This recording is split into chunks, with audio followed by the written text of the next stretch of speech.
وہ کہتے ہیں کہ جی میں ایک نیکی کرتا ہوں تو بسا اوقات انہیں جو آغاز میں ریاکاری یا دکھلاوے کا جو عمل دخل ان کے ذہن میں آ جاتا ہے، لیکن دوران عمل ہی اللہ تعالیٰ مجھے توفیق دیتا ہے کہ ریاکاری کو جھٹک دیتا ہوں۔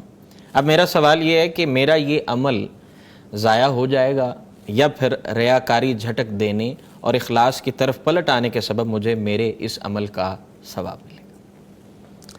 یہ بڑا اہم سوال ہے جی، اور نہایت ضروری سوال ہے۔ یہ ریا کا کسی عمل میں آنا، جی ریا تو عمل کو برباد کر دیتا ہے، جی بالکل ختم کر دیتا ہے ریا۔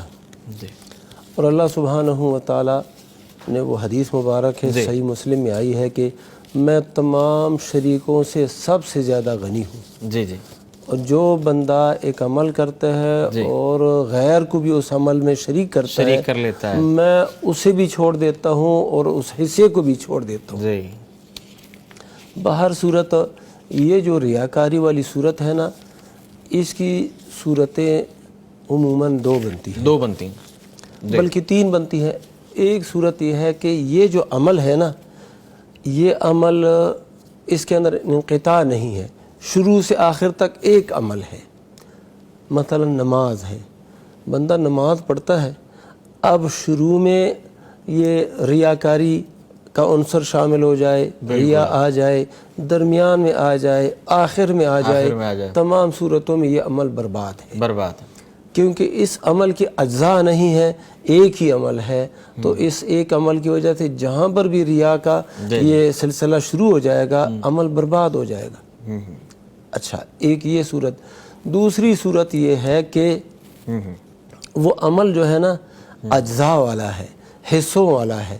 جیسے بندہ تلاوت کرتا ہے، جیسے بندہ صدقہ دیتا ہے، زکوٰۃ دیتا ہے، تو اب یا بندہ روزے رکھتا ہے، ایک سے زیادہ روزے، اب یہ جو اعمال ہے یہ حصوں والے ہیں، اجزاء والے ہیں۔ بندہ تلاوت شروع کرتا ہے اور اس نے ایک آیت پڑھی، یہ آیت پڑھی، یہاں پر ریا کا دخل ہو گیا، یہ تلاوت اس کی برباد ہے۔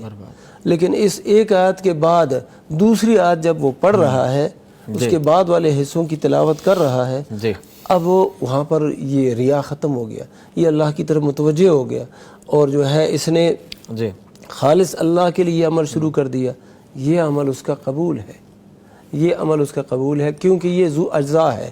ایک بندے نے 100 روپے دیا اور وہ ریاکاری کے طور پر، وہ 100 روپے اس کے برباد ہے، لیکن اس کے بعد 100 روپے دینے لگا ہے، اس میں وہ ریا نہیں ہے، یہ 100 روپے اس کے قابل قبول ہے، اس میں ریا نہیں ہے۔ تو یہ عمل کو دیکھا جائے گا کہ یہ ایک عمل ہے یا اس کے حصے ہیں۔ تو اگر حصوں والے ہیں تو جہاں پر ریا ہے وہ برباد، جہاں پر ریا نہیں ہے وہ عمل جو ہے نا قبول ہے، قابل قبول۔ اچھا، تیسری صورت یہ ہے کہ ایک بندہ ہے، وہ عمل کر جاتا ہے اور اللہ کے لیے کرتا ہے، عمل کے بعد پھر اس کے خیال میں نا وہ ریا آ جاتا ہے۔ اب اس ریا سے اس عمل کو نقصان نہیں پہنچتا، کیونکہ جب عمل کر رہا تو اس وقت ریاکاری شامل نہیں تھی، تو وہ عمل انشاءاللہ تعالی قبول ہے۔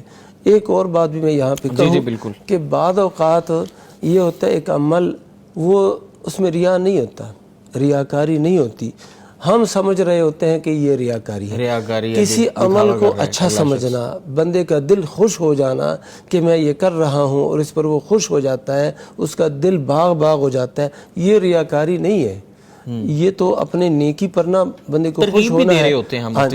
ایک صورت وہ جو ہے نا ریاکاری یہ ہے کہ بندہ ایک عمل کرتا ہے دوسروں کو دکھانے کے لیے۔ وہ منافقین کے بارے میں آتا ہے کہ وَإِذَا قَامُوا إِلَى الصَّلَاةِ قَامُوا كُسَالَىٰ يُرَاءُونَ النَّاسَ، منافقین جب نماز کے لیے اٹھتے ہیں سست ہو کے اٹھتے ہیں اور لوگوں کو دکھاوا کرتے ہیں، لوگوں کو دکھلانے کے لیے وہ کرتے ہیں۔ اب ایک عمل نماز ہے، وہ بندہ اللہ کے لیے پڑھتا ہے اور اچھے طریقے سے تلاوت کرے، رکوع وغیرہ، خوش ہوتا ہے بندہ تو مطمئن ہو جاتا ہے، یہ ریا نہیں ہے۔ اگر سے لوگ اس کو دیکھیں اور لوگ بھی خوش ہو جائیں، ایک قاری تلاوت کرتا ہے اور اچھی تلاوت کرتا ہے اور اس لوگ بھی اس کو دیکھ کے نہ خوش ہو جاتے ہیں، یہ ریاکاری نہیں ہے۔ تو تھوڑا سا فرق کرنا لازم ہے۔